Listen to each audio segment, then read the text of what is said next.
Salut à tous, j'espère que vous allez bien. Aujourd'hui on se retrouve pour parler de toute l'actualité de l'OM en cette semaine de trêve internationale, avec notamment les performances évidemment des Marseillais qui sont partis avec leur sélection, un point sur la situation d'Andoni Zubizarreta qui n'a pas l'air de s'améliorer et qui a fait beaucoup parler aujourd'hui.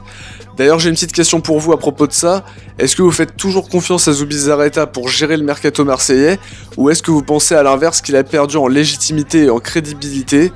Perso, je trouve qu'il y a eu beaucoup d'erreurs de casting comme Radonjic par exemple, qui n'a toujours pas confirmé à l'OM. J'ai pas l'impression qu'on voit beaucoup la patte Zubizarreta. Alors évidemment, on a peu de moyens, il peut pas nous dégoter des pépites à une vingtaine de millions d'euros déjà, puisque c'est le prix maintenant des pépites. Par contre, son dernier mercato, sans la contrainte de Garcia, était cohérent entre Rongier, Benedetto et Alvaro. Tout a été plutôt bien pensé, une recrue par ligne, pas d'achat inutile.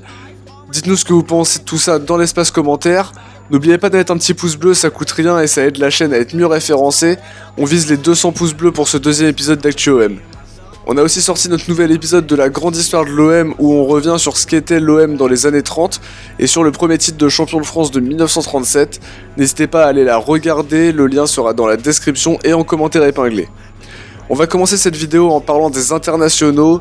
Hier soir, Saïfeddine Kaoui et la Tunisie affrontaient la Libye pour une victoire 4-1. Kaoui a mis un doublé, ça a dû plaire à Villas-Boas qui lui donne de plus en plus de minutes en Ligue 1.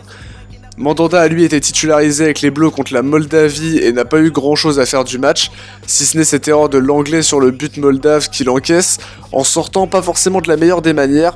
Victoire française 2-1 qui qualifie les Bleus à l'Euro 2020. Radonjic buteur lui aussi avec un joli but d'ailleurs contre le Luxembourg pour une victoire 3-2 avec la Serbie. Du côté du nouveau pro, Abdallah Ali Mohamed, victoire historique pour les Comores 1-0 contre le Togo en qualif de la CAN 2021. Première victoire en match officiel à l'extérieur pour les Comoriens avec un Ali Mohamed qui a joué 70 minutes. Saka est titulaire aussi avec le Japon pour une victoire 2-0 contre le Kirghizistan. Camara titulaire lui aussi contre la Géorgie pour une victoire 3-2. Grosse erreur de relance sur le premier but géorgien pour le minot marseillais et il a été en difficulté pendant ce match là quand même au poste de défenseur central. Malheureusement du côté des U17 français, défaite 3-2 après avoir mené 2-0 au bout de quelques minutes de jeu en demi-finale contre le Brésil. Liadji qui n'a pas fait son meilleur match loin de là et a loupé l'occasion d'inscrire le 3-2 en fin de match. Malgré ça, grosse compétition de la part des U17, ça aura permis de révéler des joueurs comme Liadji qui a fait un beau mondial en globalité, Aouchiche le parisien, Mboukou jeune espoir de Reims, ou encore le jeune Lucien Agoumé dont on parlait dans les Mercato M, qui joue maintenant à l'Inter. Pour Camara justement, il a donné quelques informations à l'équipe sur son nouveau poste de sentinelle, poste auquel il veut bien dépanner mais on comprend bien qu'il veut être en défense centrale, il veut s'installer à ce poste là. Il est aussi revenu sur quelques problèmes de concentration qu'il peut encore avoir et les quelques erreurs qu'il concède aussi, qu'il juge comme des défauts, qu'il doit gommer encore puisqu'il est jeune et il estime que c'est en vieillissant qu'il apprendra à gommer toutes ces erreurs-là. Comme Payet, il a expliqué ce qui lui plaisait chez Villas-Boas, un jeu offensif demandé par le coach de l'OM. Il aime aussi le côté direct et sans langue de bois de l'entraîneur portugais. Il a aussi remercié les supporters pour la ferveur de l'Olympico en évoquant même le fait que dans des ambiances comme celle-là, l'Europe faudrait la revivre absolument. Nasser Largué, nouveau responsable de la formation à l'OM, est aussi revenu sur Villas-Boas et en particulier sur son attachement à la formation. Il a indiqué à RMC que pendant les trêves internationales, Villas-Boas lui demande une liste de joueurs aptes à rejoindre le groupe pro à plus ou moins court terme.